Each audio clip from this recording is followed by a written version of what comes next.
High বন্ধুরা, আশা করি সকলে খুব ভালো আছো। আজকে আমি তোমাদের জন্যে আর একটি মজার গল্প নিয়ে চলে এসেছি। গল্পটি খুবই অদ্ভুত কিন্তু খুব মজার। গল্প শোনার আগে আমার চ্যানেলটি ভালো লাগলে সাবস্ক্রাইব করো আর একটা কমেন্ট করে জানিও গল্প কেমন লাগছে। অন্যদের শোনার জন্যে একটু শেয়ার করে দিও, ঠিক আছে? একটা লাইক, কমেন্ট, শেয়ার মনে থাকে জানো। বেশ, চলো গল্প শুনে নিই। গল্পটা লিখেছেন বিখ্যাত সাহিত্যিক ত্রৈলোক্যনাথ মুখোপাধ্যায়। গল্পটার নাম কুম্ভীর বিভ্রাট। শঙ্কর ঘোষ জিজ্ঞাসা করিলেন, শুনিয়াছি যে সুন্দরবনে নদী নালায় অনেক কুমির আছে। তোমার আবাদে কুমির কিরূপ? আবাদটা বুঝলে না তো? আবাদ মানে হচ্ছে কোন একটা জায়গাকে পরিপাটি করে সাজিয়ে কৃষিকাজ বা চাষের জন্য ব্যবহার করার জন্য করা। যাই হোক, চলো। ডমরুধর বলিলেন, কুমির? আমার আবাদের কাছে যে নদী আছে, কুমিরে তাহা পরিপূর্ণ। খেজুর গাছের মতো নদীতে তাহারা ভাসিয়া বেড়ায়, অথবা কিনারায় উঠিয়া পালে পালে তাহারা রৌদ্র পোহায়। গরুটা, মানুষটা, ভেড়াটা, ছাগলটা বাগে পাইলেই লইয়া চলে যায়। কিন্তু এসব কুমিরকে আমরা গ্রাহ্য করি না। একবার আমার আবাদের নিকট এক বিষম কুমিরের আবির্ভাব হইয়াছিল। গন্ধমাদন পর্বতে কালনেমির পুকুরে যে কুম্ভীর হনুমানকে ধরিয়াছিল, ইহা তাহা অপেক্ষাও ভয়ানক। গঙ্গাদেবী যে মকরের পিঠে বসিয়া বায়ু সেবন করেন, সে মকরকে এ কুমির একগালে খাইতে পারে। পর্বত প্রমাণ যে গজ সেকালে বহুকাল ধরিয়া কচ্ছপের সহিত যুদ্ধ করিয়াছিল, সে কচ্ছপকে এ কুমির নস্য করিতে পারে। ইহার দেহ বৃহৎ তালগাছের ন্যায় বড়, ইহার উদর এই দালানটির মতো। অন্যান্য কুমির জীবজন্তুকে ছিঁড়িয়া ভক্ষণ করে, কিন্তু এ কুমিরটা আস্ত গরু, আস্ত মহিষ গিলিয়া ফেলিত। রাত্রিরে সে লোকের ঘরে ও গোয়ালে শীত দিয়া মানুষ ও গরু বাছুর লইয়া যাইত। লাঙুলে জল আনিয়া দেয়াল ভিজাইয়া গর্ত করিত। লাঙুল কি বুঝিলে না তো? লাঙুল মানে হচ্ছে লেজ। লাঙুলে জল আনিয়া দেওয়াল ভিজাইয়া গর্ত করিত। ইহার জ্বালায় নিকটস্থ আবাদের লোক অস্থির হইয়া পড়িল। প্রজাগণ পাছে আবাদ ছাড়িয়া পলায়ন করে, আমাদের সেই ভয় হইল। তাহার পর লাঙুলের আঘাতে নৌকা ডুবাইয়া আরোহীদিগকে ভক্ষণ করিতে লাগিল। সে নিমিত্ত এ পথ দিয়া নৌকার যাতায়াত অনেক পরিমাণে বন্ধ হইয়া গেল।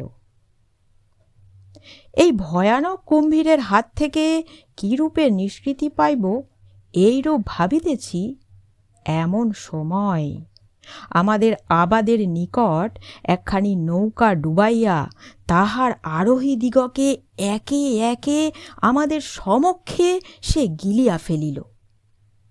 এই নৌকায় এক ভদ্রলোক কলিকাতা হইতে সপরিবারে পূর্ব দেশে যাইতেছিলেন। নদীর তীরে দাঁড়াইয়া আমরা দেখিলাম যে তাহার গৃহিণী সর্বাঙ্গ বহুমূল্য অলঙ্কারে ভূষিত ছিল। তোমরা তো জানো যে কুমিরের পেটে মাংস হজম হয়, গহনা পরিপাক হয় না। কুমির যখন সেই স্ত্রীলোককে গিলিয়া ফেলিল, তখন আমার মনে এই চিন্তা উদয় হইল, চিরকাল আমি কপালে পুরুষ, যদি এই কুমিরটাকে আমি মারিতে পারি, তাহা হইলে ইহার পেট চিরিয়া এই গহনাগুলি বাহির করিব। অন্তত ৫-৬ হাজার টাকা আমার লাভ হবে। এইরূপ চিন্তা করিয়া আমি কলিকাতা গমন করিলাম। বড় একটি জাহাজের নোঙ্গর কিনিয়া উকো ঘষিয়া তাহাতে ধার করিলাম। তারপর যে কাছিতে মানোয়ারি জাহাজ বাঁধা থাকে সেইরূপ একটা কাছি ক্রয় করিলাম। এইরূপ আয়োজন করিয়া আমি আবাদে ফিরিয়া আসিলাম। আবাদে আসিয়া শুনিলাম যে কুমির আর একটা মানুষ খাইয়াছে। 4 দিন পূর্বে এক সাঁওতালনি 1 কুড়ি বেগুন লইয়া হাটে বেচিতে যাইতেছিল। সে যেই নদীর ধারে গিয়াছে আর কুমির তাহাকে ধরিয়া বেগুনের ঝুড়ি সহিত আস্ত গিলিয়া ফেলিয়াছে। তাহাতে সাঁওতাল প্রজাগণ খেপিয়া উঠিয়াছে, বলিতেছে যে আবাদ ছাড়িয়া তাহারা দেশে চলিয়া যাইবে। আবাদে আসিয়া নোঙ্গরটিকে আমি বঁড়শি করিলাম, তাহাতে জাহাজের কাছি বাঁধিয়া দিলাম।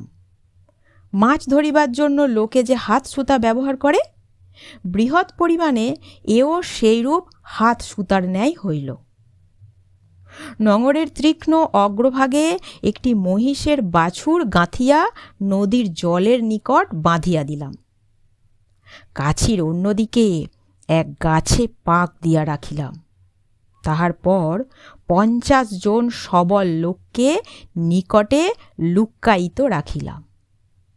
বেলা 3টার সময় আমাদের এই সমুদয় আয়োজন সমাপ্ত হইল।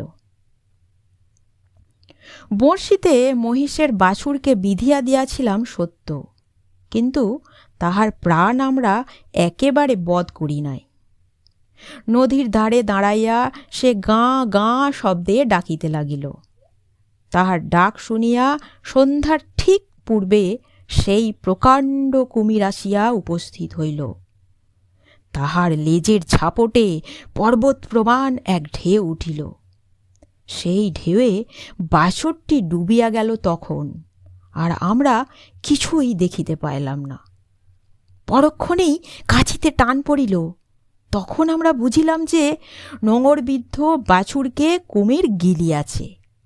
বঁড়শির ন্যায় নোঙর কুমিরের মুখে বিধিয়া গিয়াছে।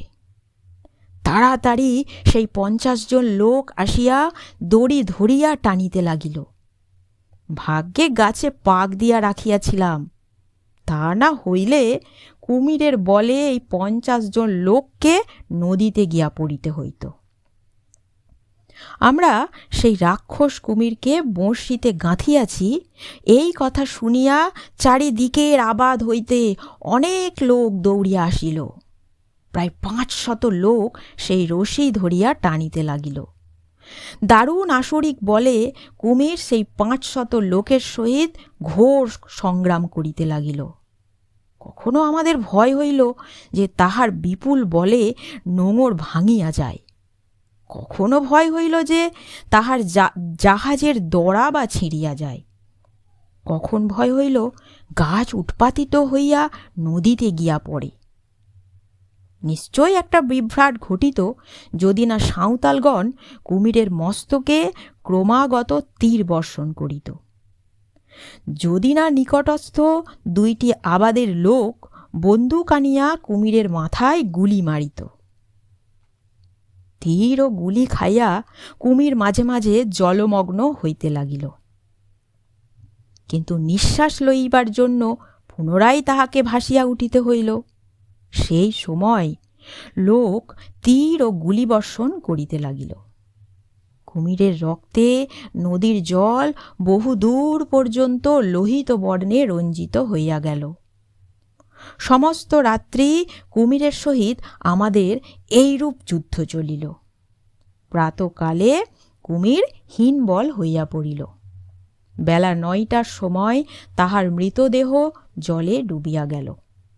তখন অতি কষ্টে তাহাকে আমরা টানিয়া উপরে তুলিলাম। বড় বড় ছোড়া বড় বড় কাস্তে আনিয়া তাহার পেট চিরিতে চেষ্টা করিলাম, কিন্তু সে রাক্ষসে কুমিরের পেট অতি কঠিন ছিল। আমাদের সমুদয় অস্ত্র ভাঙিয়া গেল। অবশেষে করাত আনাইয়া করাতের দ্বারা তাহার উদর কাটাইলাম, কিন্তু পেট চিরিয়া তাহার পেটের ভেতর যাহা দেখিলাম তাহা দেখিয়াই আমার চক্ষু স্থির। লম্বোদর জিজ্ঞাসা করিল, কি দেখিলে? শঙ্কর ঘোষ জিজ্ঞাসা করিল, কি দেখিলে? অন্যান্য সত্রীগণ জিজ্ঞাসা করিলেন, কি দেখিলে? ডমরুধর বলিলেন, বলিব কি ভাই, আর দুঃখের কথা।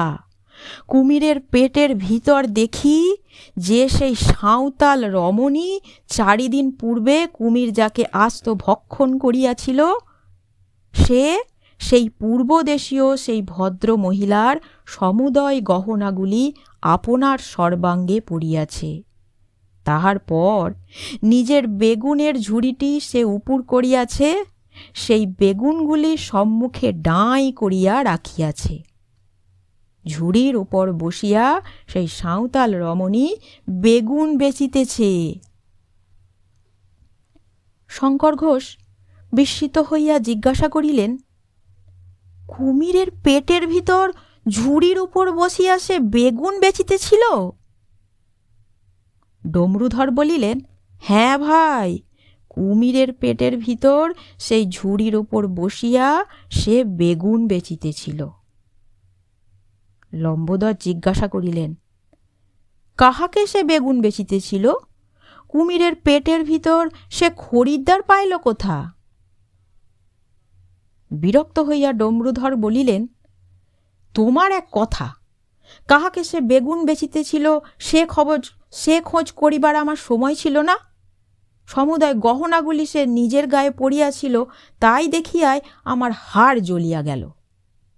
আমি বলিলাম, সাঁওতালি, ও গহনা আমার, অনেক টাকা খরচ করিয়া আমি কুমির ধরিয়াছি, ও গহনা খুলিয়া দে।